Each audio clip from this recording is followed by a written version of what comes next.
In the previous videos, we talked about the final account.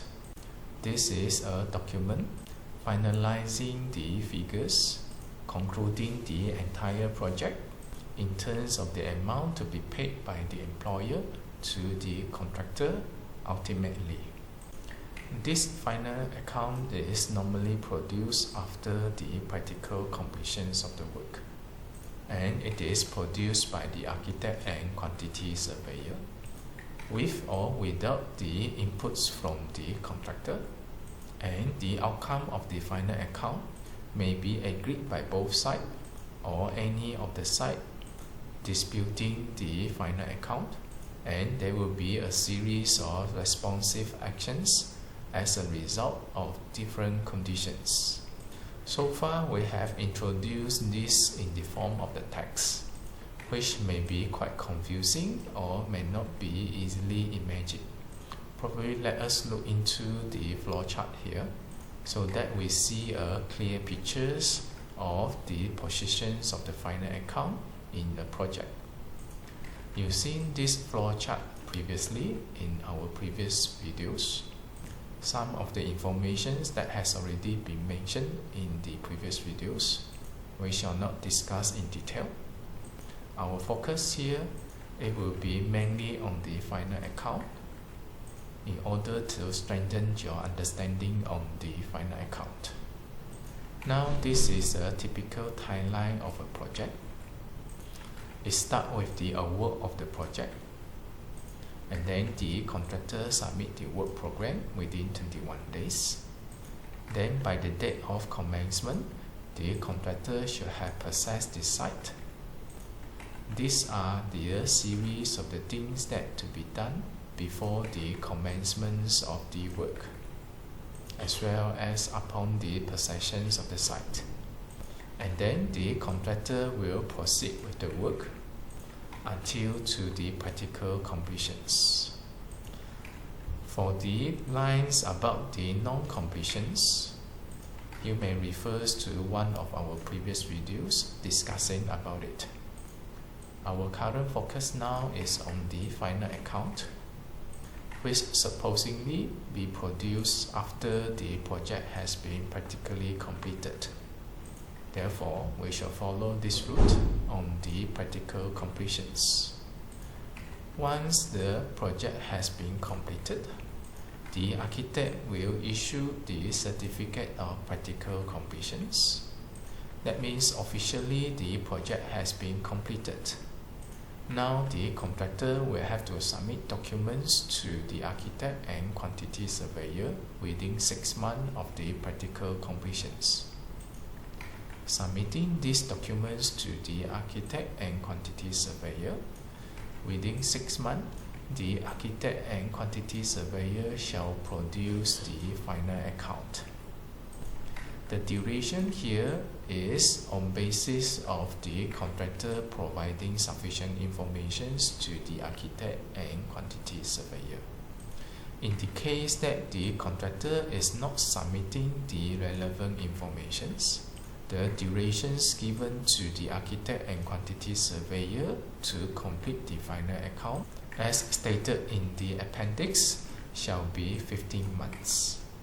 So, the entire duration here for the final account to be fully completed, maximum durations, it will be either 12 months or 15 months, depending whether the contractor is providing the documents. I believe under most circumstances, the contractor will provide the documents in order to ensure the architect and quantity surveyor do not miss any informations.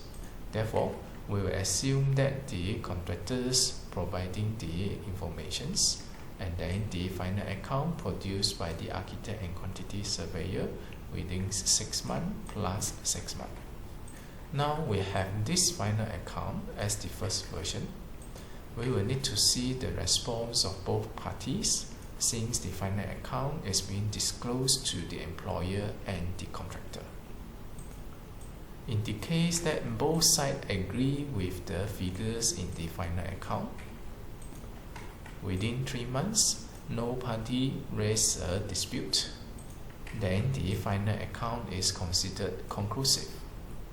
It is deemed that both parties agree with the figures.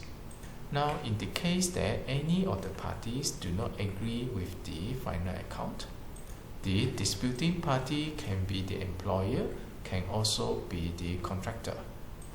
With that, the disputing party will need to write notice and provide sufficient particular to raise a dispute.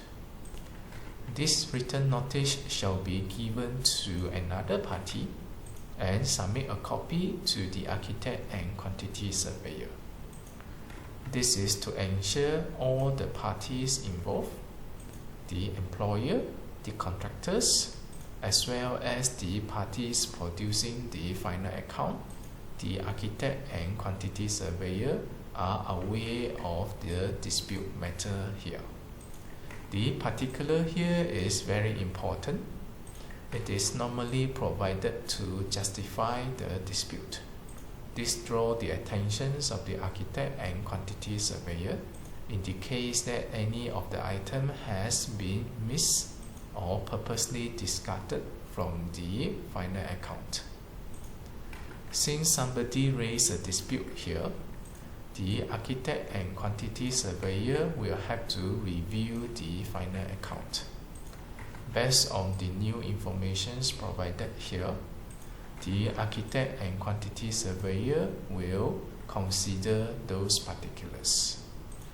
Depends on the ground and justifications, the final account may be amended or may not be amended. At this juncture, the architect and quantity surveyor will have to maintain high level of professionalism to be fair and just to both parties, not siding to any of the two parties. The final decision shall be made with good reasons and justifications. And then the second versions of the final account shall be produced. This final account shall be disclosed to both the employer and the contractor, and we will need to see their response. If both parties agree with the newer versions of the final account, then the dispute will resolve and it shall be carried out accordingly. Now, if one of the parties still disagree with the final account, this disagreeing party here can be the person who raised the dispute, or the other side after the amendment of the final account feels that his right has been deteriorated. Regardless which side is raising the dispute again, that means both parties cannot come to a common understanding after the finalized final account. In this case, the disagreeing party will have to brought forward to the mediations. This is when another third party shall be involved in order to resolve the dispute. It is also possible that any of the party here disagree but decided not to proceed with the mediations, or intend to proceed for the mediations after 3 months. So after 3 months, no mediations is being triggered. It is deemed that both parties agree with the latest versions of the final account, and therefore the dispute resolved. In the case that the case is being brought forward for the mediations, then a mediator shall involve, and it will be subjected to the facilitations by the mediator in order to come up with the final figures of this final account. Now, if the dispute is on the liquidated damage, the set-off, and also the interest, the relevant case can be brought forward to the arbitrations.